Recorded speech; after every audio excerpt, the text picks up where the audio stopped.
So going to our next 6:30 game, we have the number 2 seed, the Redskins, versus the 7th seed, the Raiders. Skins were 4th seed last year, lost first round of the playoffs, but they look like a lot better team. They only have 1 loss, which they lost last week to the Eagles, which was a great game. And then the Raiders are back to their favorite spot, the 7th seed. That's what they were last year, and they shocked Timoteo World by winning it all from the 7th seed. So that's huge for them. So they've been telling me they like where they're at. Now for that regular season, the Skins, of course they lost 1 game. The Raiders have on a 3-game losing streak right now. So they need to ramp back up here and get back in the swing of things. For the season, the Skins will have the 3rd best offense with 247 points scored. The 1st defense, though, great defense, only allowing 97 points. Raiders had the 9th offense, 165, and the 7th defense with 190 points allowed. So with those numbers, it looks like the Skins should dominate this game, but hey, the Raiders shocked us once, they could do it again. Regular season, they did not play, so this will be the first time that they're meeting each other in this season. And the Skins going into this game are favored by 15. But Buddy, what do you have to say about this? Well, let's break down the Raiders first. The Raiders, after shocking the world last year and winning the championship, they kind of, I guess, were a little hungover coming into the season, just on, I guess, the joy of winning a championship. So this year they've been kind of erratic. They've had, I've seen 3, 4 guys throwing the ball, so they've had some quarterback controversy.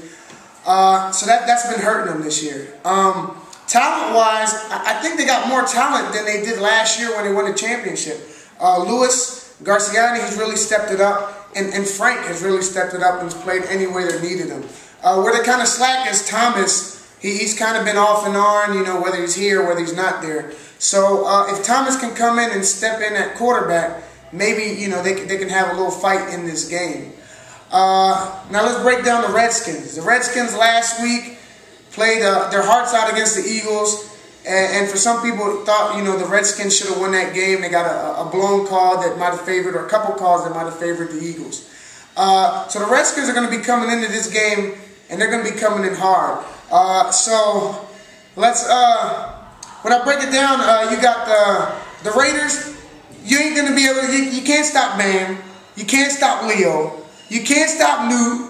You can't stop Heck, you can't stop Mikey, you can't stop Eric, you can't stop Keon, you can't stop Quinn, and you can't stop Rashawn. So what I got the Redskins running all over the Raiders. You won last year, congrats, this ain't last year. 38-0, Redskins. Woo!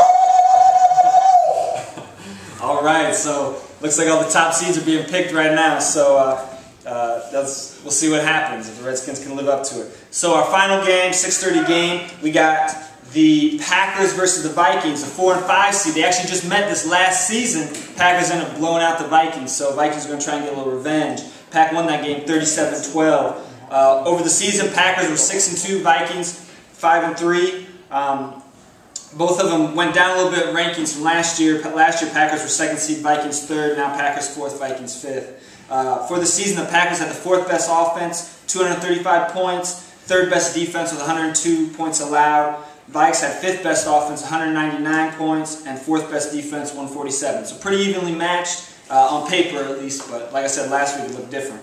Packers right now on a 3-game win streak, and Vikes, of course, have a 1-game lose streak due to the recent loss against the Packers. Packers are favored by 2 going into this. Now, I have 3 guys here. We got 4 games we got to break down, so coming down to the 4th game, you know, we had to give someone a second game, and since we got 2 Packers coaches, we need to give it to someone out unbiased and who could, you know, give us their honest opinion. So we're going to shoot this one over to the Oracle again to let us know what's going to happen with the Packers-Vikes. Ladies and gentlemen, how do you do? I've just gotten some additional information about the Vikings that is very interesting. Apparently, Malik Daniels will be brought back after his ineligibility has been lifted by his parents. I understand Hector has raised a lot of money, and the new Daniels home is a very beautiful home. It will be interesting if Malik will be able to rally the troops. But this week, I've also spoken to some folks on the Packers, and they're going to unleash some secret weapons. You may know some of their stars, Montel, Aaron, White Boy, and these are fine players. But this week, they've turned it over to the future, and you're going to get to know some new names. Shane may have a huge impact in this game. Josh, unbelievable, probably unstoppable is probably a better term. And undoubtedly the absolute best stat keeper in the league, Jacob, will be in the building, will be shutting stuff down. Depending on how things go, the Vikings have a very good shot at the upset. The Packers, history of playing a team they play week 8 and then playing them the next week in the playoffs isn't good.